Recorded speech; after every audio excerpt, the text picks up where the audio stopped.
Hello everyone. जैसे पिछले lecture में हमने स्टार्ट किया था इल्यूमिनेशन रिलेटेड टर्मिनोलॉजीज, इसमें बेसिकली हमने 7 पॉइंट्स डील कर लिए थे। लाइक लाइट हमने देखा था। Light is basically spectrum of electromagnetic waves. Luminous flux हमने देखा था, ठीक है, जो कि कंप्लीट टोटल लाइट एनर्जी जो कि एक लाइट सोर्स एमिट करता है। लुमिनस फ्लक्स का हमने यूनिट देखा था, लुमेन, ठीक है। लुमिनस इंटेंसिटी हमने देखा था। लुमिनस इंटेंसिटी दैट मीन्स कि टोटल नंबर ऑफ फ्लक्स जो एमिट हो रहा है पर unit solid angle. Solid angle का हमने कॉन्सेप्ट देखा था एंड प्लेन एंगल का हमने कॉन्सेप्ट देखा था डिग्रीज एंड स्टेरेडियन में, ठीक है। आगे हम लोग डील करते हैं इल्यूमिनेशन, ठीक है, और इल्यूमिनेंस भी कहते हैं या फिर डिग्री ऑफ इल्यूमिनेशन। तो what is illumination,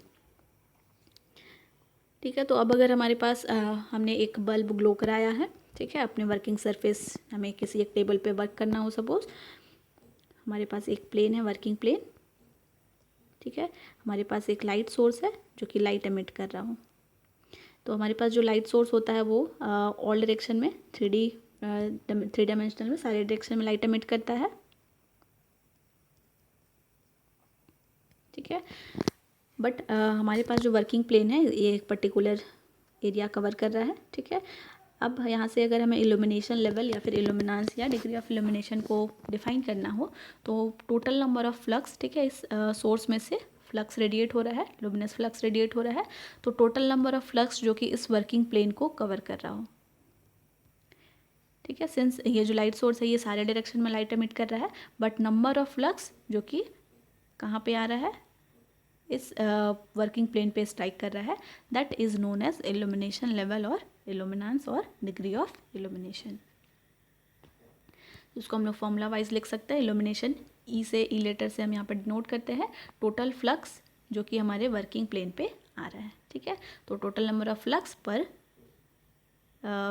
working plane का जो भी एरिया है, ठीक है, कवर कर रहा है, that is known as illumination level, ठीक है। इल्यूमिनेशन लेवल का जो हमारे पास यूनिट होता है दैट इज़ लक्स, ठीक है, या फिर मीटर कैंडल या लक्स में हम इसको मेज़र करते हैं। तो जैसे अगर 1 लक्स अगर हम बोलना चाहे तो, ठीक है, तो ये फ्लक्स है, तो 1 लक्स अगर हम मेज़र कर रहे हैं 1 लक्स, तो फ्लक्स टोटल 1 लुमेन का होना चाहिए एंड एरिया 1 मीटर स्क्वायर होना चाहिए, ठीक है। तो 1 लुमेन पर 1 metre square is known as 1 lux,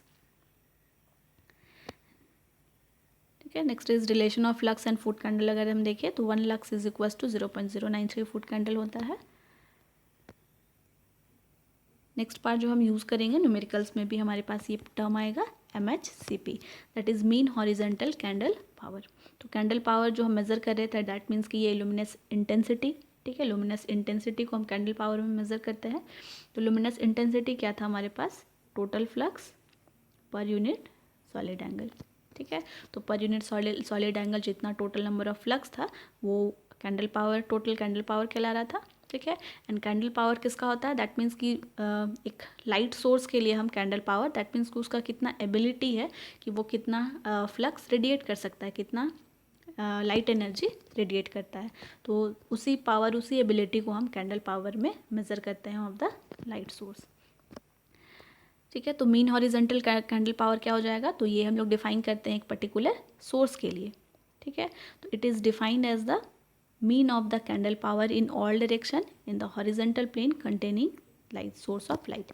that means कि मीन हॉरिजेंटल कैंडल पावर हम एक लाइट सोर्स के लिए, ठीक है, अगर एक कैंडल है, इसी कैंडल की वजह से ही ये यूनिट कैंडल पावर आया था। तो ये कैंडल भी हमारे पास एक लाइट सोर्स है, ये सारे डायरेक्शन में लाइट एमिट कर रहा है, लाइट रेडिएशन, ठीक है। तो इसका जो मीन एबिलिटी होगा, ठीक है, mean of the candle power, इसका टोटल कैंडल पावर जितना total number of luminous flux emit करने का जो एबिलिटी होगा, टोटल लाइट एनर्जी एमिट करने का जो एबिलिटी होगा, उसका जो मीन वैल्यू हम लेंगे, ठीक है, mean of the candle power, और इन ऑल डायरेक्शन, सारे डायरेक्शन में, in the horizontal plane containing a light source, ठीक है। तो ये हम मेज़र करते हैं, ठीक है। 2 डायमेंशनल में अगर हमारे पास हॉरिजेंटल प्लेन हम ले रहे हैं, ठीक है, तो हॉरिजेंटल प्लेन में अगर सारे डायरेक्शन से लाइट आ रहा है तो उस लाइट सोर्स का जो एबिलिटी होगा, पावर होगा, कैंडल पावर, उसको मीन वैल्यू को हम डिफाइन करते हैं as a mean horizontal candle power. ठीक है, second one is mean spherical candle power. अब अगर हम इस कैंडल को एक 3 डायमेंशनल शेप के अंदर रख दे, ठीक है, एक अगर हमारे पास स्फेयर हो, ठीक है, तो इस स्फेयर के अंदर अगर हम इस कैंडल को रख देते हैं तो ये अगेन सारे डायरेक्शन में लाइट एमिट करेगा। ठीक है, तो इसका जो कैंडल पावर होगा, इस कैंडल का जो कैंडल पावर है, इस लाइट सोर्स का जो कैंडल पावर है, या जो एबिलिटी है लाइट एनर्जी एमिट करने का, इसका मीन वैल्यू हम लेंगे इन ऑल डायरेक्शन या 3D, ठीक है, सारे प्लेन में। दैट मीन्स कि 3D प्लेन में, ये हमारे पास 3D फिगर है, तो 3D प्लेन में या 3 डायमेंशनल रीजन में, या फिर हर एक डायरेक्शन में जो इसका एबिलिटी होगा अपने लाइट एनर्जी को एमिट करने का, तो उस एबिलिटी को हम मेज़र करते हैं मीन स्फेरिकल कैंडल पावर। ठीक है, तो ये हमारे पास 2 डायमेंशनल में हम लोग लेंगे, हॉरिजेंटल प्लेन में जो टोटल लाइट एमिट करेगा, ठीक है, उस लाइट सोर्स का जो एबिलिटी होगा लाइट रेडिएट करने का, and mean spherical, that means कि हम स्फेरिकल या 3D ऑल डायरेक्शन में, ठीक है, हर एक प्लेन में हम जो एबिलिटी होगा लाइट एनर्जी रेडिएट करने का उस पर्टिकुलर सोर्स का, उसको हम लोग मेज़र करते हैं MSCP से।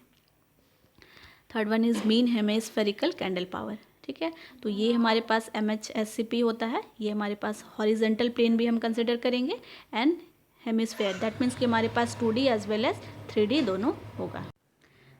ठीक है, तो यहाँ पर हम डिफाइन करते हैं mean hemispherical candle power MHSCP को। दैट मीन्स कि यहाँ पर एक हमारे पास सोर्स होगा, एंड इस कैंडल सोर्स, इस कैंडल या फिर इस लाइट सोर्स का जो एबिलिटी होगा लाइट रेडिएशन रेडिएट करने का, एमिट करने का, वो हम लोग विद इन द हेमिस्फेयर लेंगे। कंप्लीट आपका स्फेयर नहीं होगा, कंप्लीट 3D नहीं होगा, बट इधर अबव और बिलो द हॉरिजॉन्टल प्लेन। ठीक है, 2 dimensional as well as 3 dimensional के बीच में, ठीक है, इस दोनों के बीच में जो भी इनका इस लाइट सोर्स का जो एबिलिटी होगा, ठीक है, जो कैंडल पावर होगा, मीन कैंडल पावर, उसको हम लोग डिफाइन करते हैं as mean hemispherical candle power. Next one is reduction factor. Reduction factor हम लोग सिंपली डिफाइन करते हैं द रेशियो ऑफ MSCP, ठीक है, mean spherical candle power divided by mean hemispherical candle power. इन दोनों का जो सिंपली हमें रेशियो लेना है, it will give you reduction factor. Next is lamp efficiency. ठीक है, तो एफिशिएंसी टर्म को हम लोग डिफाइन करते हैं, ठीक है, सिंपली एफिशिएंसी अगर हम लिखना चाहे, it is equals to output ratio of output and input. ठीक है, तो यहाँ पर अगर हम लैम्प के लिए एफिशिएंसी अगर हम डिफाइन करना चाहे, तो लैम्प का हम आउटपुट कंसिडर करेंगे एंड लैम्प का इनपुट। तो लैम्प का एफिशिएंसी, दैट मीन्स कि लैम्प का जो आउटपुट होता है वो लुमिनस फ्लक्स के टर्म में होता है, ठीक है, लाइट एनर्जी रेडिएट करता है, एंड इसको जो हमें आउटपुट चाहिए, ठीक है, ये फ्लक्स हो गया F, एंड इसके लिए जो इनपुट होता है लैम्प के लिए, ये इलेक्ट्रिकल एनर्जी होता है। ठीक है, दैट मीन्स कि हम इसको पावर सप्लाई दे रहे हैं, तो ये आपका पावर होता है वाट में। ठीक है, तो इस तरीके से लुमेन पर वाट को हम डिफाइन करते हैं as lamp efficiency. Specific consumption, ठीक है, तो कंज्यूम करना है, किसको कंज्यूम करना है, पावर को। ठीक है, तो जो भी एक कैंडल पावर, दैट मीन्स कि कैंडल पावर डिफाइन करता है किसी लाइट सोर्स के पावर को, कि वो कितना लाइट एनर्जी एमिट कर सकता है, रेडिएट कर सकता है। ठीक है, तो ये हमारे पास जो स्पेसिफिक कंजम्पशन है, it can be define as the ratio of power input to the candle power, that means कि इनपुट बाय आउटपुट। ठीक है, आउटपुट बाय इनपुट हमने डिफाइन किया as efficiency of the lamp, and specific consumption को हम लोग define कर सकते हैं as the ratio of power input, that means कि वॉट पर आउटपुट हमें कैंडल पावर के टर्म में मिलने वाला है।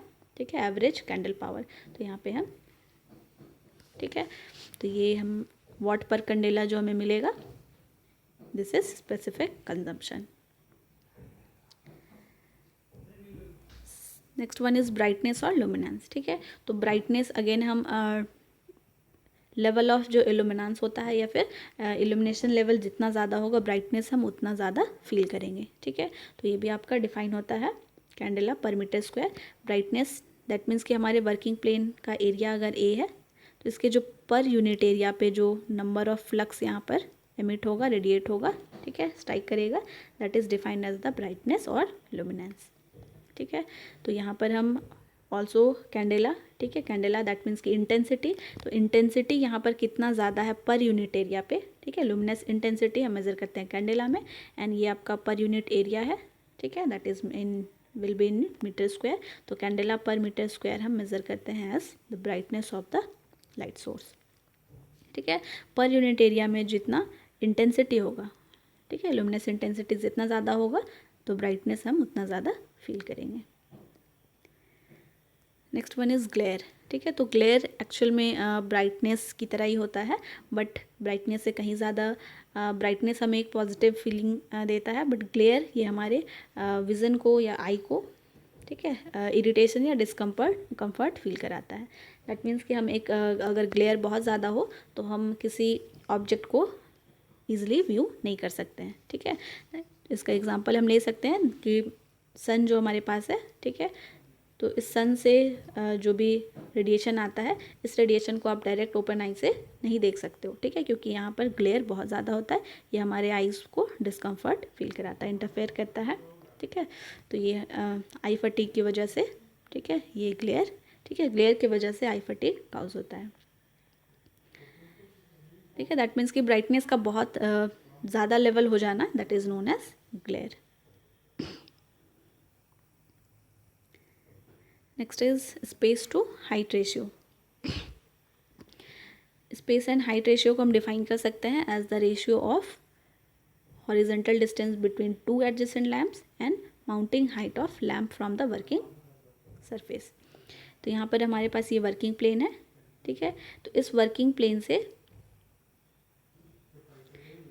कितने डिस्टेंस पे, ठीक है, कितने हाइट पे, ठीक है, मिनिमम लेवल हम देखेंगे जो लोअर लेवल होगा लैंप का, तो लोअर लेवल लैंप का एंड वर्किंग प्लेन का अपर लेवल, ठीक है, इन दोनों के बीच का जो डिस्टेंस होगा, ठीक है, जो हाइट होगा, इसको अगर हम बी से मेज़र करें, ठीक है, तो ये आपका कहलाएगा mounting height of the lamp from working surface.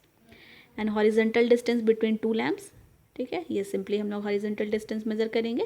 यहाँ पे सपोज ए लिया गया है, तो इस तरीके से हम स्पेस टू हाइट रेशियो, तो यहाँ पर हम स्पेस लेंगे कि इन दोनों बीच का, दो लैम्प्स के एडजेसेंट लैम्प के बीच का स्पेस, एंड हाइट हम लेंगे वर्किंग सरफेस एंड लैम्प्स के बीच का हाइट, ठीक है। तो इन दोनों का ratio it will give you the space to height ratio.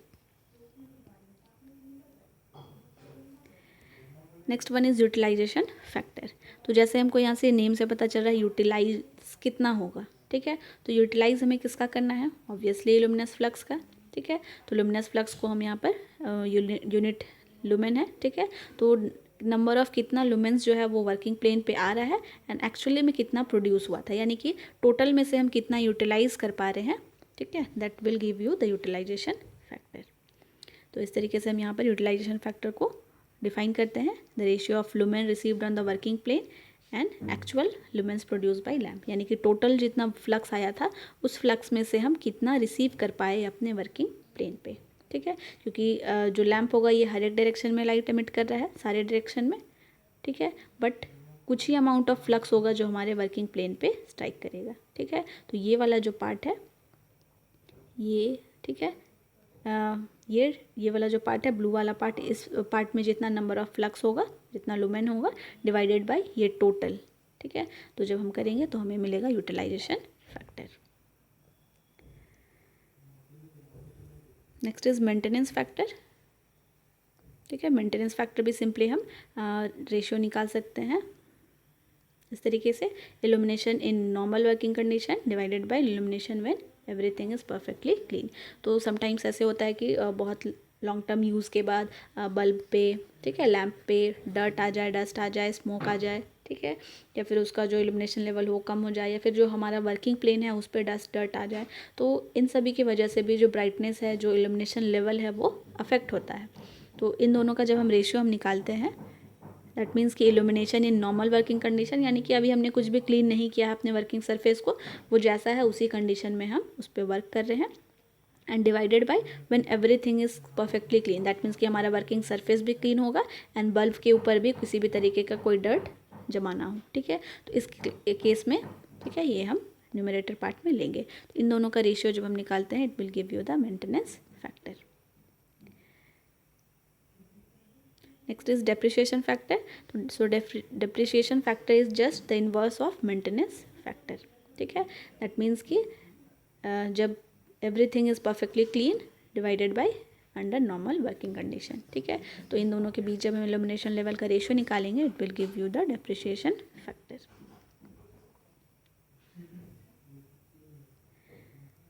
Next is waste light factor. ठीक है, तो यहाँ पर हमको इसके नेम से ही पता चल रहा है कि कितना अमाउंट ऑफ लाइट जो है वो वेस्ट हो जा रहा है, उसका रेशियो हमें फाइंड करना है. That will give you the waste light factor. तो टोटल लाइट में से जो एक लाइट सोर्स होता है, ठीक है, लाइट सोर्स सारे डायरेक्शन में लाइट एमिट कर रहा है, बट हमारे वर्किंग प्लेन पे हम कुछ ही अमाउंट ऑफ फ्लक्स, ठीक है, स्ट्राइक करा पा रहे हैं. तो यहाँ पर बाकी का जो हमने यहाँ पर इस वर्किंग प्लेन पे जितना फ्लक्स आया था डिवाइडेड बाय टोटल फ्लक्स जब हमने निकाला था तो वो उससे हमें यूटिलाइजेशन फैक्टर मिला था. बट जितना हमारे वर्किंग प्लेन में आया उसके अलावा जो हमारे वर्किंग प्लेन पे नहीं आया, ठीक है, तो जो वर्किंग प्लेन पे नहीं आया वो हम as a waste flux count कर सकते हैं. तो टोटल बाई, ठीक है, तो हमारे पास टोटल आया था, ठीक है, टोटल लुमेन हमारे पास होगा एंड इस टोटल लुमेन में से कितना वेस्ट हो गया. ठीक है, दैट मीन्स कि जो हमारे वर्किंग प्लेन पे नहीं आया.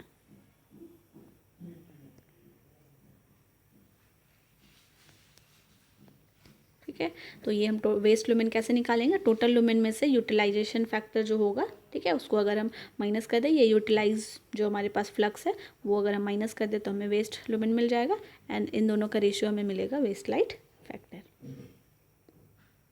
ठीक है, इसके अलावा हमारे पास वेस्ट लाइट फैक्टर निकालने का हमारे पास ये स्टैंडर्ड गिवन है. ठीक है, जो थ्योरेटिकल वैल्यू ऑफ लुमेन होगा दैट मीन्स कि अगर हम हमारा जो वर्किंग सरफेस है, अगर हमारे पास रेक्टेंगुलर शेप का, रेगुलर शेप का अगर वर्किंग प्लेन हो तो इसके लिए हमारे पास इस पे कितना फ्लक्स आ रहा है. ठीक है, तो ये वैल्यू हमें मालूम होगा. ठीक है, सपोज अगर हमारे पास 5 लुमेन इस वर्किंग प्लेन पे आ रहा हो, इस रेक्टेंगुलर पे तो 5 लुमेन आ रहा हो, तो इसके लिए जब हम वेस्ट लाइट फैक्टर निकालेंगे तो waste light factor will be जो लुमेन यहाँ पर यूटिलाइज हो रहा है वर्किंग प्लेन पे आ रहा है into 1/1.2. This will give you the waste light factor for rectangular shape working area. Similarly अगर हमारे पास एक इरेगुलर शेप का वर्किंग प्लेन हो, ठीक है, तो इरेगुलर शेप का वर्किंग प्लेन हो तो इस पर भी जो नंबर ऑफ फ्लक्स आ रहा होगा, सपोज 4 लुमेन अगर आ रहा हो, ठीक है, इसके लिए हम वेस्ट लाइट फैक्टर कैलकुलेट करेंगे. ठीक है, जो यूटिलाइज हो रहा है इट इज़ 4 एंड इसको मल्टीप्लाई करेंगे by the factor 1.5. So this will give you the waste light factor for irregular shape area working area. Next is absorption factor. ठीक है, तो ये एब्जॉर्प्शन फैक्टर दैट मीन्स कि जिस तरीके से हम यूटिलाइज कर रहे थे वर्किंग प्लेन पे, ठीक है, टोटल फ्लक्स निकाल, टोटल फ्लक्स में से कितना हम यूटिलाइज कर पा रहे हैं, यूटिलाइजेशन फैक्टर. तो अगेन जो वर्किंग सरफेस है, वर्किंग सरफेस कितना एब्जॉर्ब कर पा रहा है, ठीक है, लाइट एनर्जी को, लाइट रेडिएशन को कितना एब्जॉर्ब कर पा रहा है टोटल में से. ठीक है, तो total lumen emitted by the light source, इस टोटल में से कितना एब्जॉर्ब हो गया है वर्किंग प्लेन के थ्रू. ठीक है, तो this will give you the absorption factor. ठीक है, ये जनरली यूज़ होता है. एब्जॉर्प्शन फैक्टर हम कैलकुलेट करते हैं, ठीक है, प्रोजेक्टर्स वगैरह में. ठीक है, जहाँ पर जो वर्किंग, ठीक है, जहाँ पर हम रिफ्लेक्ट कराना होता है हमें लाइट को, प्रोजेक्टर्स वगैरह में हम लाइट को रिफ्लेक्ट कराते हैं. तो जो प्रोजेक्टर जहाँ पर लाइट को हम रिफ्लेक्ट करा रहे हैं, जो रिफ्लेक्टर होता है वो भी some amount of energy, light energy absorb कर लेता है. तो जनरली हम वहाँ पे ये कंसिडर करते हैं. बीम फैक्टर भी अगेन आपका प्रोजेक्टर्स के केस में, ठीक है, जहाँ पर रिफ्लेक्टर जो है वो आपका कितना लुमेंस एब्जॉर्ब कर लिया हो, ठीक है, तो वो हम लोग निकालते हैं as a beam factor. And the last one is reflection factor. That means कि कितना टोटल लुमेन में से टोटल जो लाइट रेडिएट कराना था या वर्किंग प्लेन में जितना लाइट हमें आना था, जितना इल्यूमिनेशन लेवल आना था, ठीक है, तो वो हमारे पास इंसिडेंट लाइट हो गया एंड उसमें से कितना रिफ्लेक्ट हो गया. ठीक है, रिफ्लेक्टेड, ये आपके पास इंसिडेंट है, तो टोटल इंसिडेंट बाई रिफ्लेक्टेड, अगर हम रिफ्लेक्टेड बाई इंसिडेंट ले रहे हैं, ठीक है, दैट मीन्स कि कितना रिफ्लेक्टेड फैक्टर निकालना है। तो हम टोटल में से, टोटल हमारे पास क्या है, इंसिडेंट लाइट है, इसमें से कितना अमाउंट रिफ्लेक्ट हो गया, इन दोनों का रेशियो जब हम निकालेंगे, this will give you the reflection factor. ठीक है, so that's all about the basic terminologies. ये हमने 26 अराउंड टॉपिक्स डेफिनेशंस कवर किए हैं। तो इस तरीके से हम लोग आगे जब प्रोसीड करेंगे तो ये सारे डेफिनेशंस, सारे टर्म्स हम रेगुलर यूज़ करते रहेंगे। एक छोटा सा न्यूमेरिकल है, इसी तरीके का सिंपल फार्मूला बेस्ड आपको न्यूमेरिकल्स मिलेगा। अगर डेफिनेशन क्लियर हो गया है तो हम उससे फार्मूला बना सकते हैं। फार्मूले बेस्ड हमको सिंपल न्यूमेरिकल्स आ सकते हैं। तो यहाँ पर हमारे पास एक लैम्प है, क्वेश्चन गिवन है, एक लैम्प है जो कि 250 वोल्ट पे ऑपरेट हो रहा है एंड करेंट ड्रॉ कर रहा है, दैट इज़ 0.8 एम्पियर। ठीक है, तो यहाँ पे हमें लैम्प का वोल्टेज एंड करेंट दोनों मालूम है, तो हम यहाँ से पावर निकाल सकते हैं V/I सिंपली। ठीक है, इसका पावर फैक्टर यूनिटी होता है, तो यहाँ से हम सिंपली पावर निकालेंगे, W = VI। ठीक है, V is 250 and I is 0.8 ampere. So this will give you the value of power is 200 watt. हमें कैलकुलेट करना है, it radiates flux of 3000 lumen. ठीक है, फ्लक्स का जो वैल्यू आपको गिवन है, फ्लक्स दैट इज़ हम फाई या फिर कैपिटल एफ से डिनोट करते हैं, ये हमें गिवन है 3000, इसका यूनिट होता है लुमेन। ठीक है, कैलकुलेट इट्स लुमिनस एफिशिएंसी। ठीक है, लुमिनस एफिशिएंसी हमने देखा था आउटपुट बाय इनपुट। ठीक है, तो आउटपुट यहाँ पे हमारे पास क्या है, फ्लक्स के टर्म में आउटपुट मिल रहा है, तो ये लुमेन हो गया, एंड इनपुट हमने दिया है पावर। ठीक है, वाट के टर्म में, सो यहाँ पर हमारे पास दोनों का वैल्यू है, तो लुमिनस एफिशिएंसी मिलेगा 15 लुमेन पर वाट। ठीक है, सिंपल न्यूमेरिकल है। एंड सेकेंड पार्ट जो कैलकुलेट करना है, find MSCP and express it in पर वाट। ठीक है, पर वाट पे हमें MSCP कैलकुलेट करना है। तो MSCP हमारे पास था मीन स्फेरिकल कैंडल पावर। ठीक है, दैट मीन्स कि टोटल जो कैंडल पावर है, टोटल फ्लक्स का फ्लक्स और किस डायरेक्शन में, स्फेरिकल यानी कि सारे डायरेक्शन में। ठीक है, तो सारे डायरेक्शन में हमें फ्लक्स लेना है, सारे डायरेक्शन में। ठीक है, सारे डायरेक्शन में, दैट मीन्स कि स्फेयर का हमारे पास टोटल जो हमने सॉलिड एंगल निकाला था, दैट इज़ 4 पाई। ठीक है, तो सॉलिड एंगल हम टोटल सॉलिड एंगल कंसिडर करेंगे, एंड उस टोटल सॉलिड एंगल में कितना total number of flux present है, तो फ्लक्स डिवाइडेड बाय 4 पाई। ठीक है, स्फेयर का सॉलिड एंगल, तो इसको जब आप डायरेक्टली कैलकुलेट करोगे, वैल्यूज पुट करके, यू विल गेट 240। ठीक है, तो ये हमारे पास रेशियो होता है। ठीक है, मीन वैल्यू होता है 240, यूनिट लेस फैक्टर होगा। ठीक है, तो ये हमारे पास MSCP का जो वैल्यू आ रहा है, इट इज़ 240, बट हमें कैलकुलेट करना है MSCP इन पर वाट। ठीक है, तो टोटल वाट हमारे पास 200 है, तो पर वाट अगर हमें कैलकुलेट करना है तो हम इस MSCP को टोटल वाट से डिवाइड कर देंगे, so we will get the MSCP पर वाट। ठीक है, एंड इसका वैल्यू आपको मिलेगा 1.2। तो इसी तरीके से हम डिफरेंट आपको न्यूमेरिकल्स मिलेगा, हम आगे और डील करेंगे। ठीक है, सिंपल फार्मूलाज बेस्ड है, तो आप लोग उसको डेफिनेशन देखिए। ठीक है, डेफिनेशन के साथ आपको यूनिट्स दिए गए हैं, फार्मूला दिए गए हैं, तो इन्हीं सारे सिंपल फार्मूला बेस्ड आपको न्यूमेरिकल्स भी मिलेंगे। So that's all about the, हमने कंप्लीट कर लिया है जितने भी बेसिक टर्मिनोलॉजीज इल्यूमिनेशन रिलेटेड हम यूज़ करेंगे। ठीक है, नेक्स्ट लेक्चर में आगे हम लोग कंटिन्यू करेंगे लॉज ऑफ इल्यूमिनेशन के साथ। So that's all about the today's topic. Thank you everyone.